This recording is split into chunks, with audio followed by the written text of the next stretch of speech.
Hello, stewards of the fire. Now, if you, like me, see in David Lynch's Twin Peaks something deeper than just a very popular TV series, then you've come to the right place.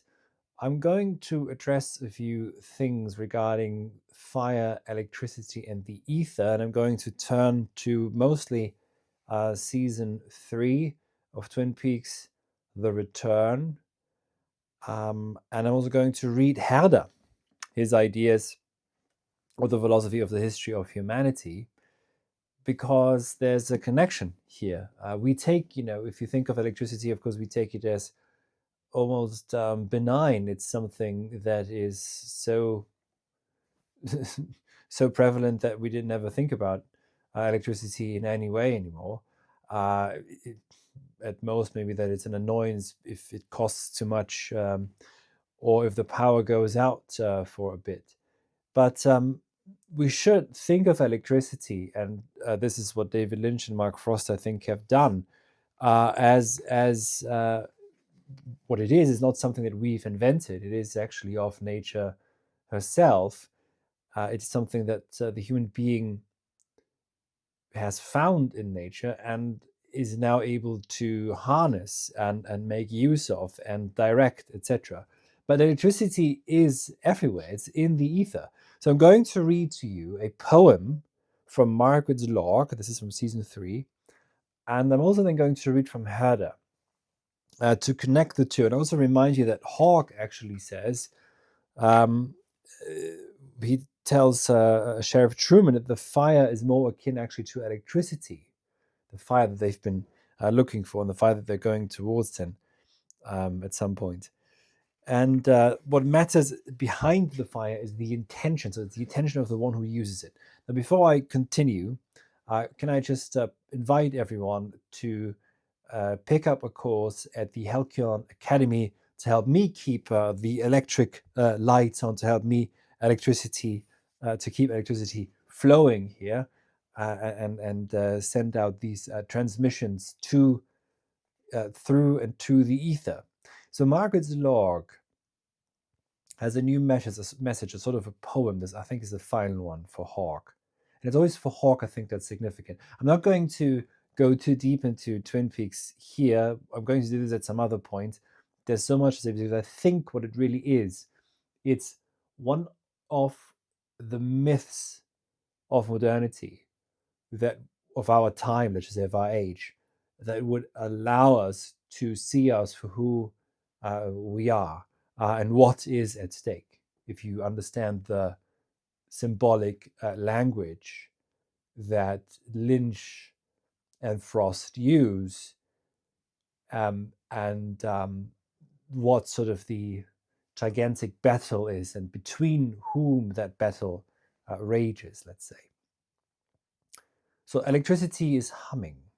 You hear it in the mountains and rivers. You see it dance among the seas and stars and glowing around the moon. But in these days, the glow is dying. What will be in the darkness that remains? So just briefly here, what is, I think, suggested here is that electricity is humming, is the humming of the ether. It's what keeps the universe going, but it could rescind, it could disappear, it could abscond, and that would mean that all of life could disappear. The Truman brothers are both true men. They are your brothers and the others, the good ones who have been with you. Now the circle is almost complete. Watch and listen to the dream of time and space. It all comes out now, flowing like a river, that which is and is not. Laura is the one. So there's more to say on why Laura is the one when she's born, sort of as an opponent to Bob out of the atomic bomb, against evil from the beginning, that she's hugely important, and what the meaning of Laura Palmer and her name, etc., is. I might get into this some other point, but look, just briefly here, it all now comes flowing out like a river, that which is and is not. Of course, this is clearly a reference to Heraclitus, to the ever-flowing river of becoming, and also the question of what truly is and what is not. And I think that we have here, hence again, a reference to this almost like a final battle, perhaps we could say, which is about to break out.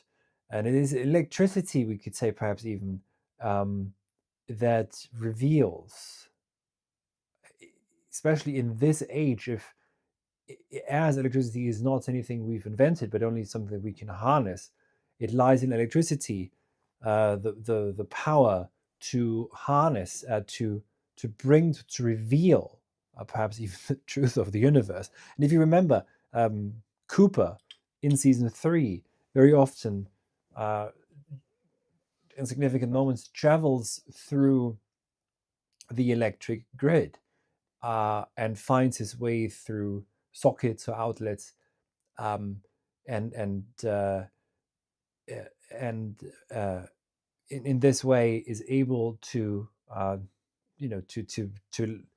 leave behind this netherworld and take the shape of Dougie Jones. So it's electricity is not just, I think, so it's important to understand that it's not just a metaphor in Twin Peaks. It's in Twin Peaks season 3 really the crucial sort of ethereal connector. It's what connects everything. If you look at Herder now, I was struck when I read this. This is in the third book. So I quite early on in the book on his ideas on a philosophy of history of humanity. He says there's just one principle of life which appears to be dominating or ruling in nature, and that is the ethereal, ätherische, ethereal or electric Strom. So a stream, but of course, we could just say, so the electric power, basically. There's a stream of electricity, an ethereal, and also know that he basically equates ethereal, etherisch, with electric. So it's either you can refer to it as ethereal or electric, which is in the plants, it's in the veins and muscles of the animal, and of course also in the central nervous systems of ever more finely refined beings, such as, I would just add, such as a human being. And of course it is what, and this is incredible what he says here, it's what goes on, sparks all wonderful or amazing drives and forces or powers of the soul, Seelenkräfte, about which we are astonished, or which we are amazed by, and their effects when in terms of animals and human beings. The growth of plants, whether it be their juice of life, is also enhanced by electricity. And hence this stream, or this, let's just say this electric power, has an effect on animals and human beings.